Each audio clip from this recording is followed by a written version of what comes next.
Hello everyone, this is John Mark Johnson Jr. I am the host of Relationship and Truth, and today I have two topics that I would like to discuss. The first topic is the necessity of Christian community, and the second topic is an objection to Reformed Christianity that I very frequently hear, whether it be to Christianity in general or specifically to the Reformed aspect of Reformed Christianity. And that is the objection that I could just never believe in a God like that. So that's what's on the agenda today. Going back to that first topic, Christian community, that's something that I've talked about in the past, but I want to hit a few different notes on that topic right now. And that is that, to kind of put this in the broader context of things that I've already talked about, those of you who have followed my channel recently know that I am a proponent of secession. That is, of leaving the Union, that is the United States. It's very clear that the nation is going in a direction that is not going to be good for Christians in general. If you're a biblical Christian of basically any flavor, Christianity is, that kind of Christianity is just simply not going to be tolerated in the new America that is forming. And that should be pretty readily apparent to everyone who's been watching. The fact of the matter is that they do not like us, and they are in charge, and they intend to do everything they can to make sure that people like us are never in charge again. And so I have been advocating for secession. The Union is not a good place for Christians. It would behoove Christians to leave. It would be good for just about everyone who's not a leftist ideologue of one sort or another to leave. People who've watched this channel know what my position on this matter is, that America is heading to one of three outcomes. That is either secession, which I would prefer because it is the least bloody option and it gives us the best hope of a brighter future for our people. But what is also very possible are the options of subjugation or just outright slaughter. Okay, those are the three options: secession, subjugation, or slaughter. And given those three, secession is definitely the better option. And I've talked about it before. It is indeed doable. It is indeed feasible. It would require some effort from all sides concerned, of course. But if people really are concerned about keeping the peace to any degree and recognize that the other options are really, really, really bad, it would behoove us to go that direction. But the further we get into this, the further we get into leftist control of the nation, the more and more apparent it becomes that a lot of the people who would brand themselves as being anti-leftists are actually playing the same tune. They're just a little slower. It'll take them a little bit longer to get to the final note, but they are in fact actually playing the same song.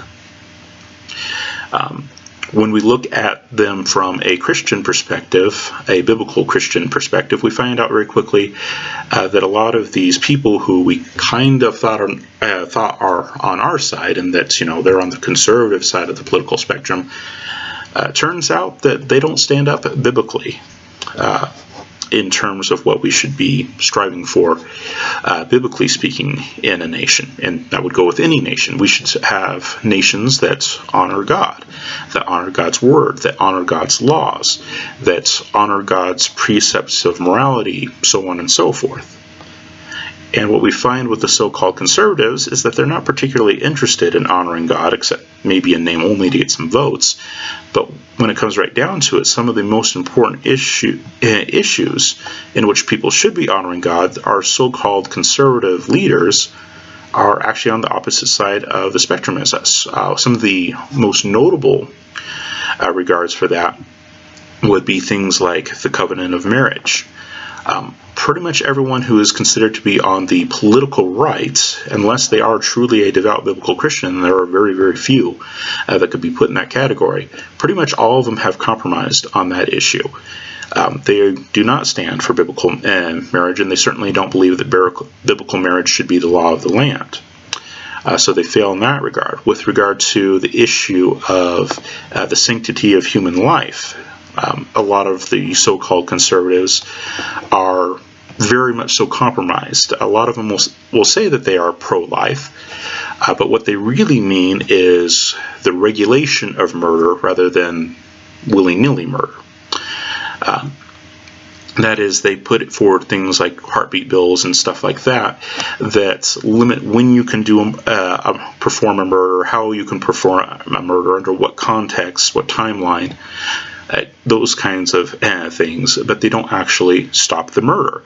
And even less of them are actually for criminalizing abortion, because in a biblical Christian worldview, that's exactly what abortion is. It's murder. It is directly opposed to the sanctity of human life. You have to murder someone in order to perform an abortion. That's what it is. And so from a Christian perspective, it should be treated as murder is treated, biblically speaking. And biblically speaking, the penalty for murder is death.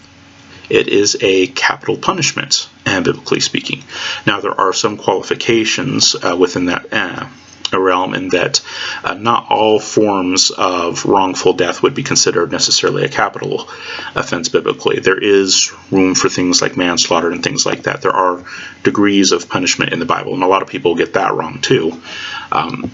Sadly, in modern America, a lot of Christians are under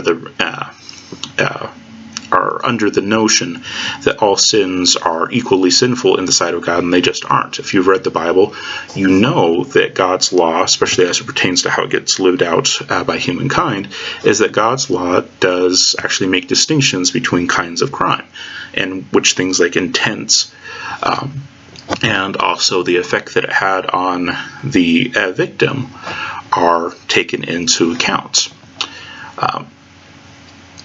So there are what we would put in modern terms as such things as manslaughter laws in the Bible, that if somebody was killed unintentionally, you deal with it this way over here, whereas if it was intentional, no, you deal with it this way over here. Is it something that resulted from an animal, livestock, that got out of their pen and wound up goring someone, which would be in the accidental case? Or was it the case that this was a particular animal that was known to have the habit of goring, was known to be a particularly aggressive animal, and it was not properly pinned as it should be? Well, then the severity of the crime is deemed to be greater, and the punishment is greater. Those are all in biblical law. It's very clear that God in this temporal life would not have us treat all sins the same. And even in eternity, God gives us the indication that all sins will not be treated the same. For example, Christ, in his earthly ministry, told people that, those who lead others astray, these little ones astray, anyone who would do that, it would be better for them to have a millstone hung about their neck and tossed into the sea than for them to face me on Judgment Day, is basically what Jesus says. His indication is that it's going to be especially bad for them in the final judgment compared to other sinners. So even in eternity, God makes distinctions between different kinds of sins.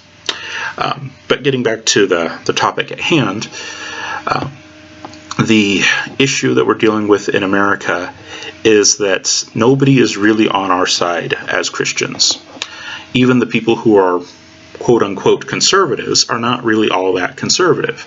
Their view of sexuality is not biblical at all. Their view of the sanctity of human life is not biblical at all. And like I said, American Christians in general usually have a very poor idea of God's law in the first place and how that ought to be lived out in society. We've really muddled what God's Word has for us. We really love the gospel aspect of God's Word, but the Bible isn't just the gospel per se.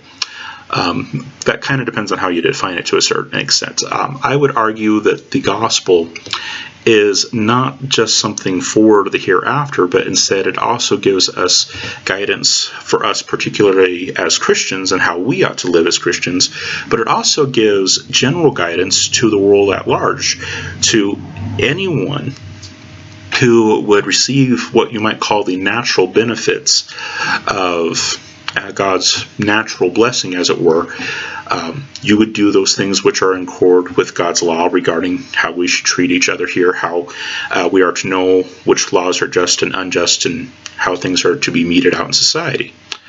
But like I said, here in America and in most countries, in fact, our view of biblical Christianity has become so narrowed down to just the gospel. And like I said, I believe personally that the gospel encompasses a lot more than that, but a lot of people say, the chief concern of Christianity is basically just the gospel, and all that other stuff has gotten shoved off to the side for a good couple hundred years or so.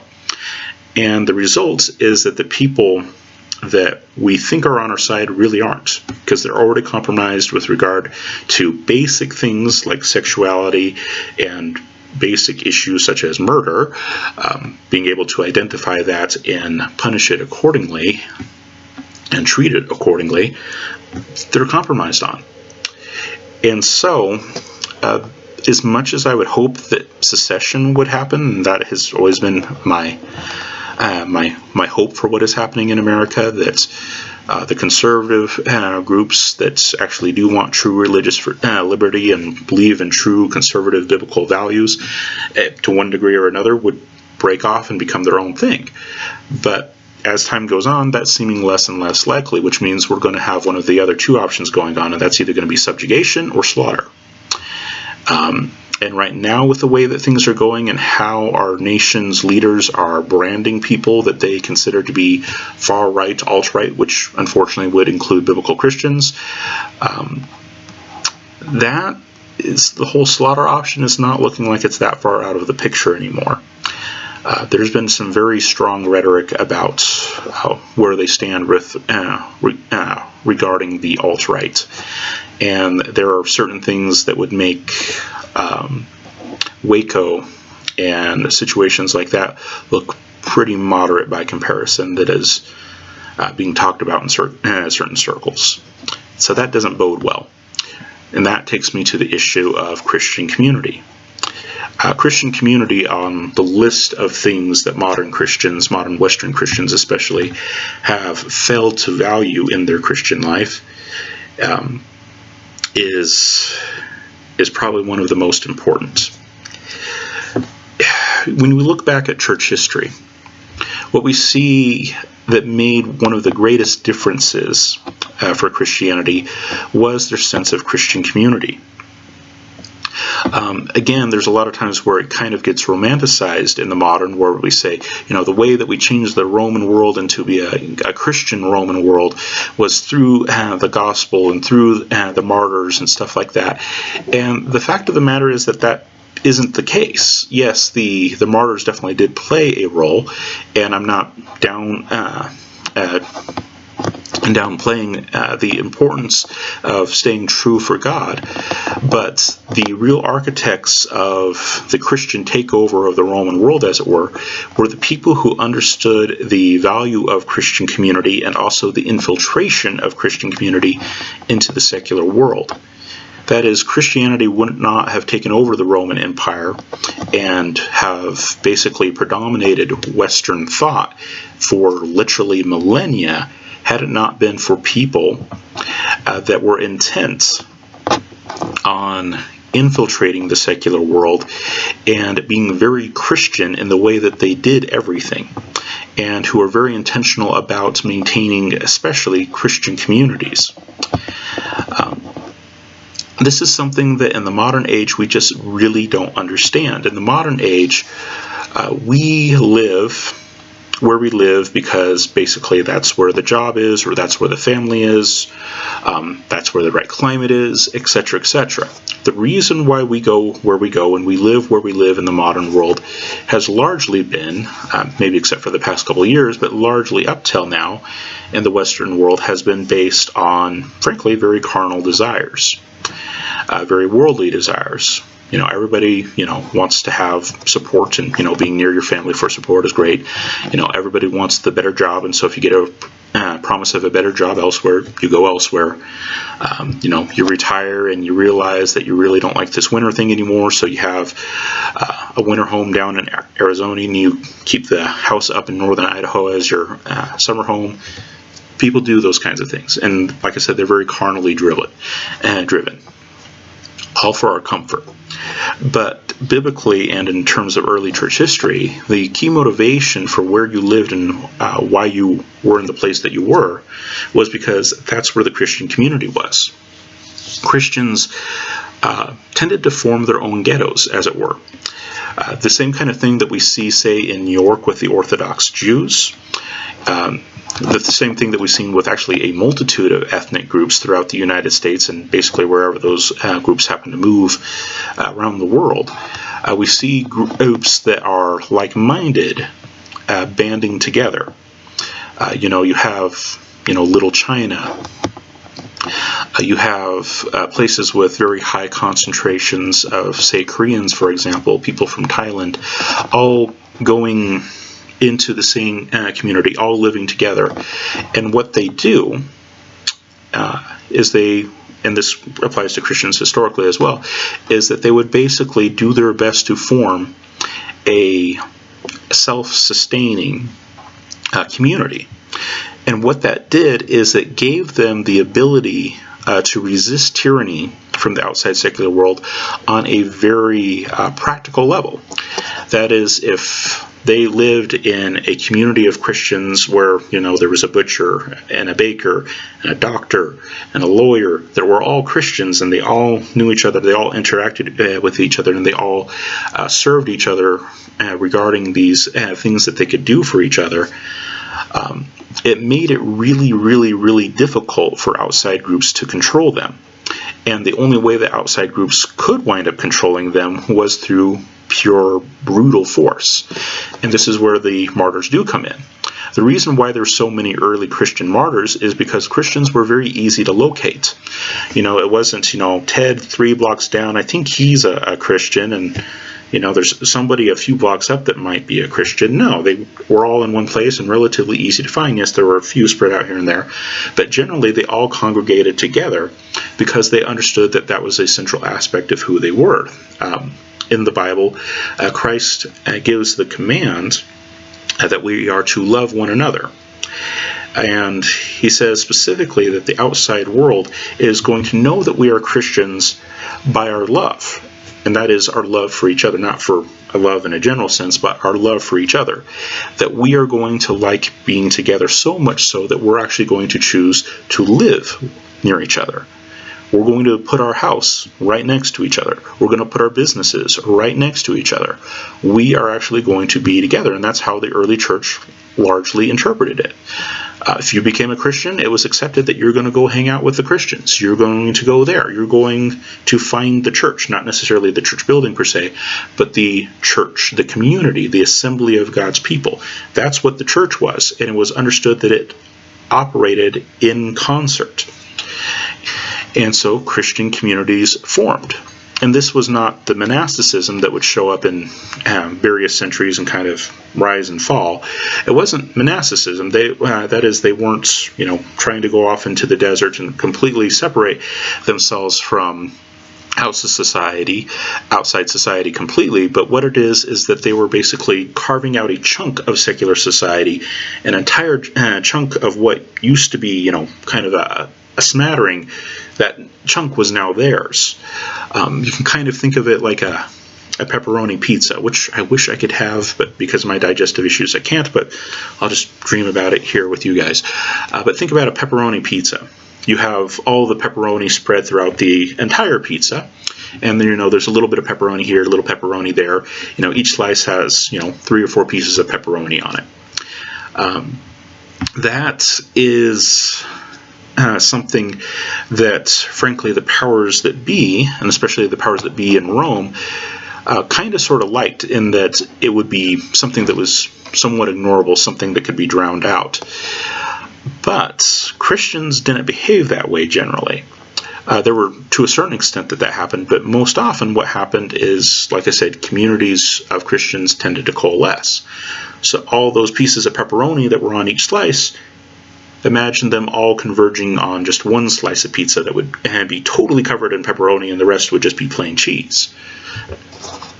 That is something that was weird, and that was something that was very noticeable, and that was something that frankly made the Romans angry, because that wasn't as controllable. These people would do their own thing regardless of what they told them. That they give the order. Okay, you guys have to worship the Roman gods. You guys have to behave like us. You guys can have your favorite god if you want to, but you have to say that all of the gods are legitimate, because that's how they kept the peace in the Roman world, is that everybody's gods were okay, and if everybody's gods are okay, then nobody's going to be fighting about their gods. Among other things, there were lots of things that the Romans tried to quell and keep down as much as possible, and try to make everybody, as peace-loving as possible. The Pax Romana, the Roman peace, was very much so a forced peace in a lot of ways, and they were very, very concerned with trying to enforce that peace as much as possible. And anytime any group, raised up and said, "We're right and you guys are wrong, and you guys have to be like us," the Romans took that as a very serious threat to their control, because that would create infighting, and infighting was expensive. The Romans really preferred to do a lot of outfighting. They didn't like to have a lot of infighting, and so any kind of even hints of a notion of superiority on one of the groups that the Roman Empire was composed of would get a very swift reaction from the local Roman garrison. And that would include Christians, but like I said, Christians would oftentimes form into their own communities, and that own community would include things like local magistrates, and that would also include oftentimes the local garrison. There were not a few Roman soldiers who became Christians through various means, and especially as they became as they had higher rank, they understood that their first obligation was to the service of Christ and his people, and not to the emperor. And that created no small amount of tension, but it tended to preserve a lot of the Christian communities, because everybody who was in the leadership positions in those communities looked at the Roman emperor and said, "No, you're wrong, we're right. God is to be honored, and you're not God. We're going to do the things that God would have us do, even if they're not the things that you would have us do." And so where you have that cohesive community where all the pieces and parts are in play, like I said, you got the bankers, Christian bankers, and the Christian deli man, and the Christian marketeers, and the Christian house cleaners, and the Christian lawyers, and the Christian mayors, and the Christian councilmen, and the Christian sheriff, and the Christian policeman. When you have all of that together in a community, and that community is basically self-sustaining as much as it can be, the Christian farmers and the Christian livestock men, etc., etc., what it means now is that the only way that an outside group can take care of the threat that you represent to their authority, because that's what it really comes down to, is Christians keep saying God is the one in authority and it's not you, and secular man does not like that. And ultimately, what they would have to do is there has to be direct confrontation at that point, and that's usually where the slaughter comes in, or at least an attempted slaughter comes in. And very often in church history, that is in fact what happened.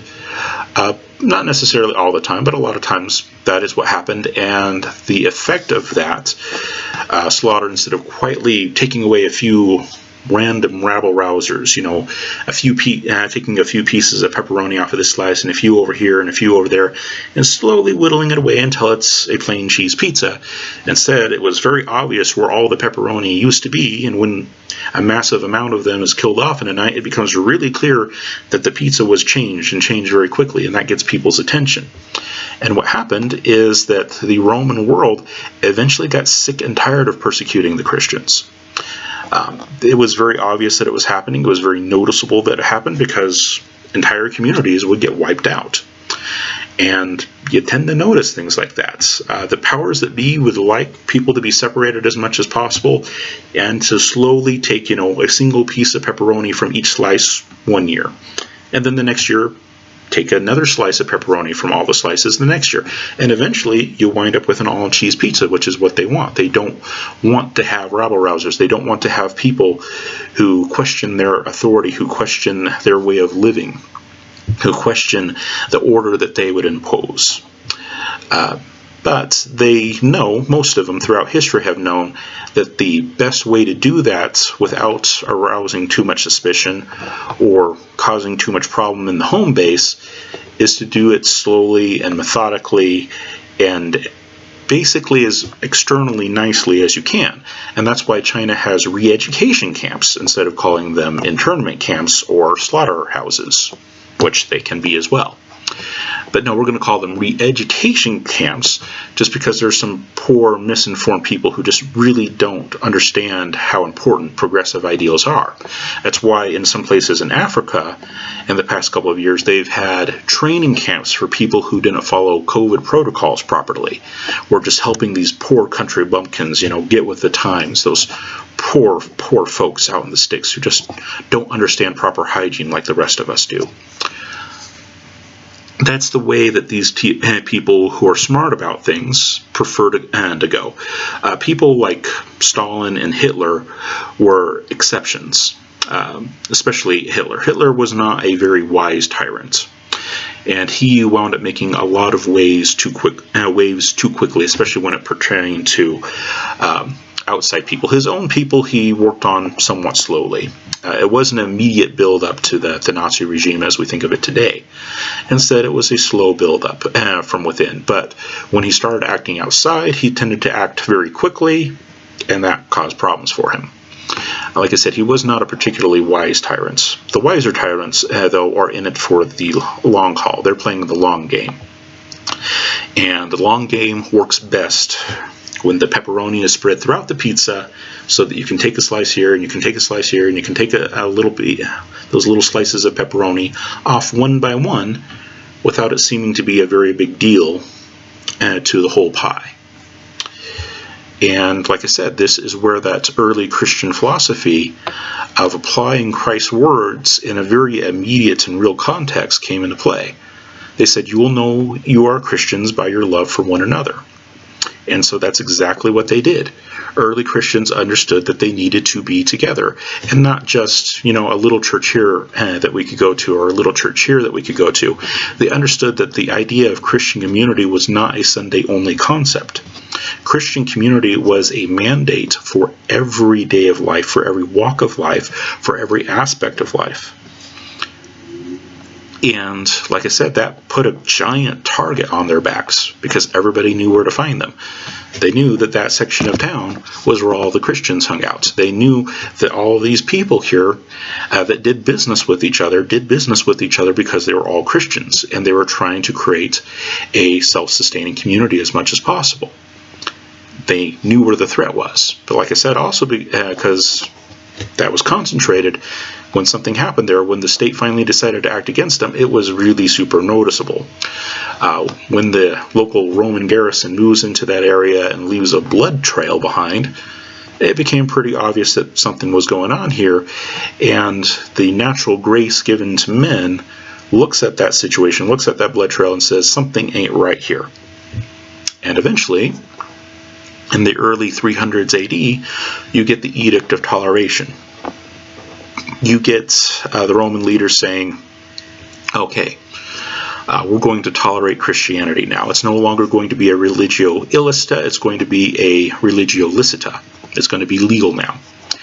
And from that point, it just continued to grow and spread, and that idea of Christian community grew and grew and grew and grew. People recognized that there were advantages to Christian living. Even if they weren't Christians themselves or Christians of any true innate conviction, the Christian way of life became very appealing. And you would get a lot of nominalism. That's true, and you have nominalism today. But the fact is, even those people who were nominal Christians still understood that Christianity was good for society. And because of that, when Christians came in as lawmakers and as law enforcers and started enforcing God's law in the population, that no, we're not going to tolerate murder, and we're certainly not going to tolerate murder of the unborn. We're not going to tolerate sexual deviancy, so on and so forth. By that time, people had already seen the effects in these communities.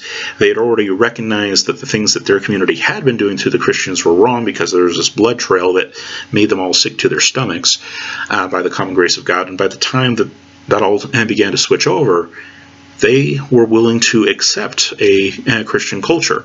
And so by the time we get into the late 4th century, that is the late 300s, we have basically the empire taking on the auspices of a Christian empire. And that was kind of the mainstay of Christianity for the vast majority of its existence. It really wasn't until the 1500s, 1600s that people started toying around with other ideas of governance with regard to Christianity. Up until that point, like I said, from late 4th century clear up until basically the 16th, maybe you can make an argument for 17th centuries, the understanding was that the only kind of Christianity that should be had is a Christianity that affects the whole of life and the whole of society. If it doesn't, it's not Christianity. And now, the particulars of some of those systems could be bad or could be good, because people are good and bad, and systems are ultimately made of people, and we're all fallible. But the general principle that society should be Christian was recognized in the West for all those centuries. And in terms of the basic values and morality of the people, it actually worked quite well. Now, people are still very fallible, so yes, there were still fighting, and there were still wars, and no, nothing was perfect. Okay, and nothing will be perfect. But what we've done in modern times is we've secularized society. And the result of that has been the general degradation that we've seen. And that general degradation has coincided with Christians ceasing to act in community. Christians are not seeking the company of other believers, as it were. There's lots of Christians these days who are not only not okay with not actually living in community with other Christians in terms of going to Christian bakers and Christian lawyers and these kinds of things to do their business, but are even okay with not even going to a Christian church anymore. I'm just going to be a Christian out on my own somewhere and just doing my individual Christian life among the secular world. And frankly, that's exactly where the secular world wants Christians to be. That's the sad reality of it, but it is the truth, and that's exactly what most Western Christians have stepped into. But biblically speaking and historically speaking, Christians understood that they needed to be people of community, not just on Sundays, although we lack even that today, but they were to be members of the Christian community with regard to every aspect of their life. It strikes a lot of people as being very odd when they read passages in the New Testament where Paul talks about the people that he was writing to, local congregations there, and saying that you guys, ought to judge these situations for yourselves, that you ought to render a verdict yourselves. And he speaks to them and says, do you not know that we will one day even judge angels? What's Paul talking about? He's talking about the authority of Christians to act in a manner of law regarding other Christians, that Christians would have such a self-contained sense of identity and such a close-knit sense of community that they wouldn't even go to secular authorities when it came to various disputes. They wouldn't take their lawsuits outside the community. They would keep their lawsuits within their community, and whatever was decided within the community is what would go. They took care of their own lawsuits. They took care of their own cases of theft and all those kinds of things. As much as they could basically get away with, they did. There were certain things, of course, that would be rather difficult to do on your own, like cases like murder and stuff like that. But for the most part, if it was something that they could handle in-house, they did that. And there were even some cases in which murder cases and stuff like that got dealt with within the Christian community, and the secular authorities were none the wiser. It just got dealt with. That kind of thinking, that kind of living is absolutely abhorrent to most modern Christians. But like I said, clear up until the 16th, maybe 17th centuries, that was considered to be the norm. That society is to be a Christian society, and if you're a Christian, what you need to seek is a Christian society to be a part of. And that's who you do your business with, that's who you live with, that's who you train with, that's who you educate with, that's where you go to for health care, etc., etc. You go to these people that are going to take care of you because they are one of you and you are one of them. They took Christ's mandate to love each other very, very seriously, much more seriously than we do today. Today, our idea of loving our fellow Christians is basically not murdering them, And more than that, our idea of loving them is to split from them. We don't agree with you, so we're going to go form the Second Baptist Church, and they have another split, and they form the Third Baptist Church, and there's another split, and they form the Fourth Baptist Church. And that's why how we show our love is by, instead of killing you, we're just going to go and form another church. That also reveals a very different mentality between modern Christians and ancient Christians. Ancient Christians took schism very, very seriously, and it is not at all surprising that the traditional groups have only had basically 3 major splits in the entire time of their existence, and that's because schism is a really big deal to them. Because they understood that part of what they're supposed to be as Christians is a community. And if there is this split over this doctrinal matter or whatever, you wind up bifurcating that community. You're not only dividing in terms of the theological ground that you're disagreeing over, but you're also dividing the influence and force that Christianity is in the world. Just how much pepperoni is concentrated together versus spread throughout the pizza. Like I said, if it's spread throughout the pizza, it's easier for tyrants to go through and pick it off one by one in a way that the rest of secular society, the rest of the pie, isn't going to notice. If it's concentrated, the common grace given to man looks at a tyrant's abuse of that concentrated people, and it will, at least eventually, vomiting it back out. But yeah, that's the problem with schism, is that it spreads the pepperoni over the pizza. And that's why it was such a big deal. Is it not just the theological issue? Yes, the theological issues are definitely important, and some of them are, salvational issues. But that's not the only thing that God is concerned with. God is also concerned with human society in the here and now. Otherwise, he wouldn't have given people in the here and now rules to live by. He wouldn't have given universal commands. And people say, oh, there's no universal commands in the Bible. Those are just for Christians. Well, go all the way back to Genesis, for example. Go back to Genesis 8 and 9, where God gives a command that if a man sheds another man's blood, that by man shall his blood be shed. Who was that command given to? It was given, most directly to Noah and his family, who were literally the entirety of the people of earth at that time. That was a universal commandment for all the people on the planet. And it is a commandment that still holds value today, that is still valid today, that God still expects people to practice today. And those communities that practice it receive the natural benefits thereof. And those that refuse to practice it receive the natural consequences thereof. God is interested in the whole of the world, and the whole of the world being redeemed. What was Christ's commandment to his disciples? Go and spread the gospel. Yes, that is part of the Great Commission. But he also told them to teach the nations to obey his commandments. Not select few people from the nations, but the nations to obey his commandment. That the peoples as people groups would come to serve him.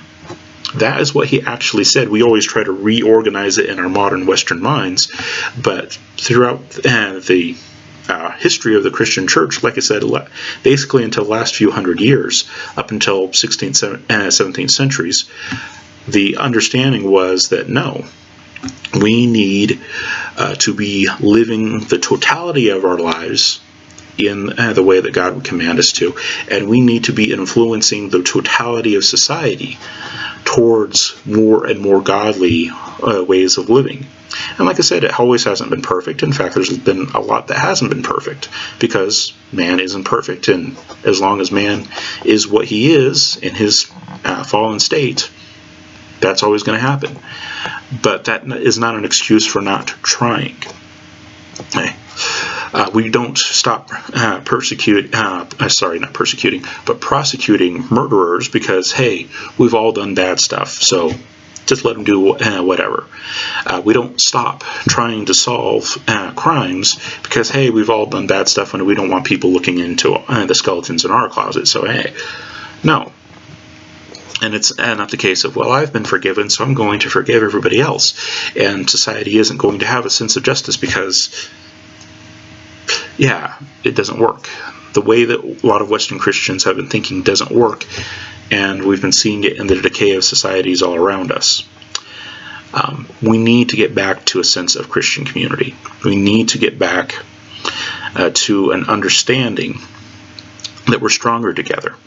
And frankly, not only did this coming together force the secular world to deal with Christians differently, but this coming together of Christians has also enabled Christians to protect themselves in certain situations.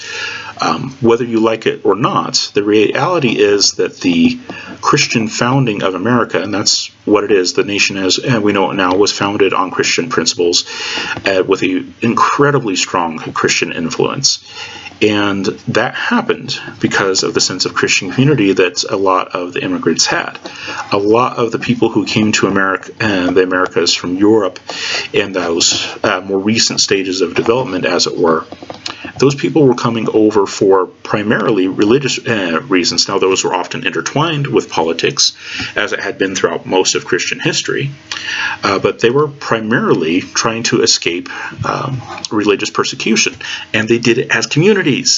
They got together, and they, coming together, said, we hate living under these godless wretches, who are, either heretics from their perspective or tyrants or whatever the case happens to be, and said, okay, we're going to go and do our own thing.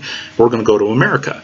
And that's especially where the Puritans and the Presbyterians that were early influences in America came from. That was their position. And of course, there were also other groups as well, other Christian groups as well. And what happened in the events that led to the American Revolutionary War is that these Christian groups basically were the ones who were raising the rallying call to arms. They knew what had happened throughout Christian history when tyrants finally decided to deal with Christians, and that is that lots of Christians died. And even if they were tyrants who called themselves Christians, you can still be a tyrant and call yourself a Christian, unfortunately. But they knew what happened in those situations, and they had already gone through the process of leaving the countries that were causing them problems and trying to get away. And even when those countries came back over to the Americas and tried to reassert their control, they even went along with it to a certain extent, trying to get along with them and trying to reason with them. And, there was all the back and forth that happened through many, many, many years before the revolution finally kicked off. But eventually, it did kick off, and the reason why it kicked off is because the Christians primarily were the ones who say, we need to do this. And the English recognized that it was the American Christians, and especially the American pastors, that were influential in propagating and sustaining the war. And they called the Christian pastors the Black Robe Regiment, because at that time most of the ministers would wear a black robe, as was the common attire of the time. And they understood that these people were very much so the influencers. These were the people who were decrying the tyranny of the English states, and who were bringing God's law, the Word of God, to bear on these public proceedings and on these political proceedings. And making it more than just an issue of politics to discuss over dinner, but making it a very issue of the way we ought to live our lives and govern ourselves. These Christian groups didn't want to lose their biblical Christian heritage, and they fought to defend it. They had already tried to leave. They had already tried to reason with these people. These people were not going to be leaving them alone, and so they eventually fought them.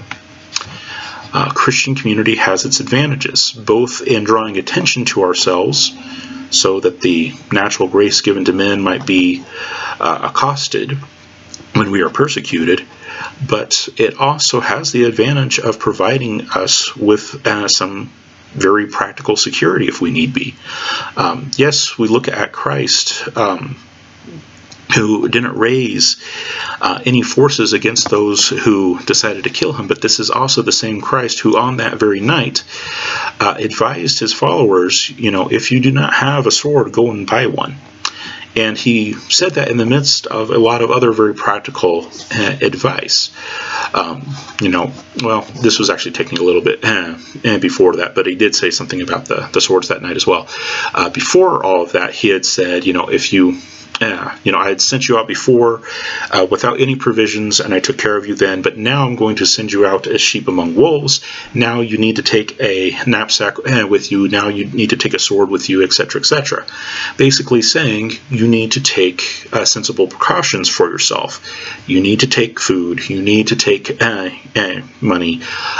You need to bring a sword for protection on the road, because people who would try to waylay you was a common thing in those days. And Christ was not against people defending themselves. Not at all. So yes, even as passive as Christ was, and even though Christ, on the night he was betrayed, would turn to Peter and say, if you live by the sword, you die by the sword. But like I said, he's also the same Christ who said, take a couple of swords. And on the night he was betrayed, he was also the same one who said that you do need to take a sword. And they brought to him 2 swords and said, will this be enough? And he said, it is enough. Christ wasn't opposed to the use of force if it was done in a just way, particularly in the cause of self-defense and the defense of others, and the defense of, and this is where people really, their stomach starts to turn because they've been so westernized, in the defense of godly values. Okay, if you don't know exactly what I'm talking about with just how far that is taken biblically and just how far God goes in rewarding the people who defend the godly values, you really need to look up someone named Phineas. Okay, so that's enough on the topic of Christian community. We really need to look into forming Christian communities going forward.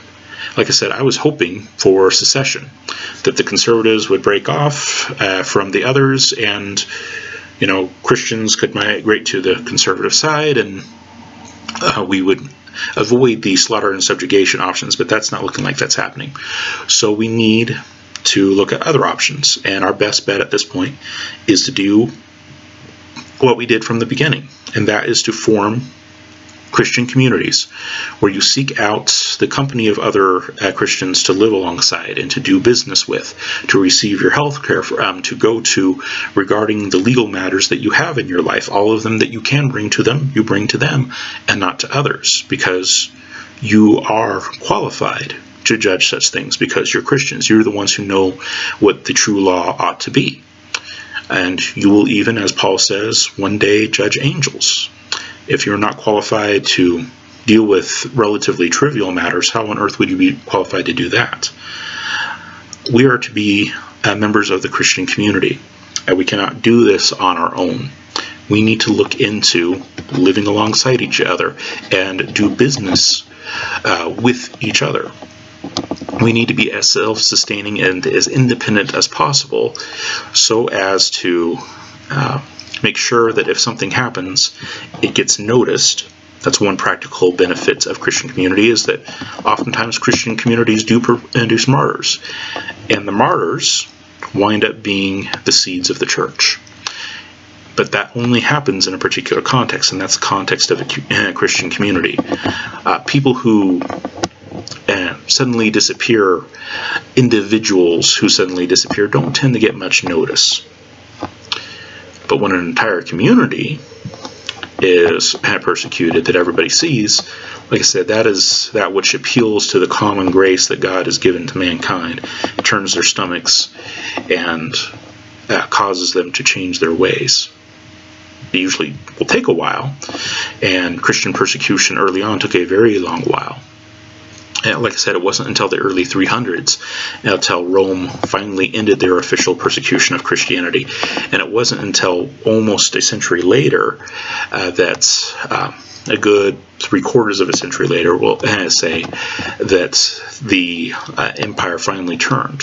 It takes a long time, but Christians acting in community do change the world. And as we saw in America, Christians acting in a community can also resist tyranny by force in some cases if necessary. Now, all the principles of just war do apply, in that if you're going to engage in that, one of the things you have to consider is whether or not you can win. Because entering into an unwinnable fight that is just going to result in more death and bloodshed is not a Christian or godly thing to do. Because like I said, we believe in the sanctity of human life. So when we do that, what we're trying to do is preserve human life. But we're also obligated to preserve the justice of God in society. Like I said, that goes back to the whole Phineas thing. Yeah, it's not easy to think of, and for most of us, our Western brains just simply don't think that way. That whole idea of forming a Christian community that would be somewhat akin to what the Jews have done in New York, or what the Chinese have done in California, or here's another good one for you to be aware of, is the rooftop Koreans. If you don't know who they are, I suggest that you familiarize yourself with them, because they are another group that chose to live in community with each other, and because of that, they were able to protect themselves. Living in community has great benefits, but we have become so individualized as Christians in the West that we simply cannot conceive of acting in that way. We don't conceive of acting with other Christians as being our primary mode of interaction. It's something that we might do on Sunday morning together, but there's even a lot of people who claim to be Christians who don't want to get together with other Christians even on Sunday morning. And that is really, really, really scary. But like I said, we don't think that way, and that is what is going to get us in trouble. If you want to be prepared for what is to come, you need to form a Christian community. That's what we need to be looking at. We need to find ways of getting together, moving, leaving those good jobs, maybe leaving family behind, etc., all to be identified with the community of saints and be self-sustaining as much as possible within the community of the saints, and also to reap all the benefits of being a part of the community of saints.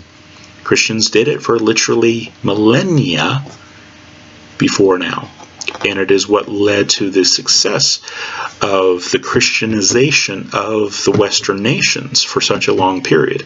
And when we gave that up, when we caved to secularization in the past couple of hundred years especially, that's when it all turned for the worse. Okay, I'm not saying that the previous periods were perfect. I'm not, because mankind was involved, and mankind has a sinful nature, and so even when mankind is trying to do the right thing, at least on paper, there are going to be individuals who will be acting on that individual wicked nature that will wind up doing very wicked things. But we are still striving to do what is most godly, and what is most godly is to obey the command of Christ, to love one another, and to do it in such a way that everyone will know that we are Christians by our love, and especially our love for one another.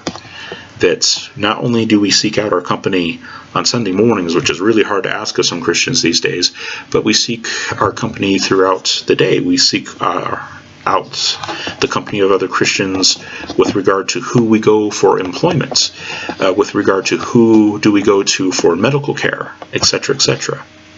We need to think long and hard about this option, and to make whatever moves we need to make in order to form good Christian communities. Okay, I realize that this is probably going to sound very radical to some of you, but like I said, look through history. Look through the Bible. Look at how the early generations of Christians interpreted what was in the Bible regarding this topic, and consider the outcome, of what happened when people started going away from that model.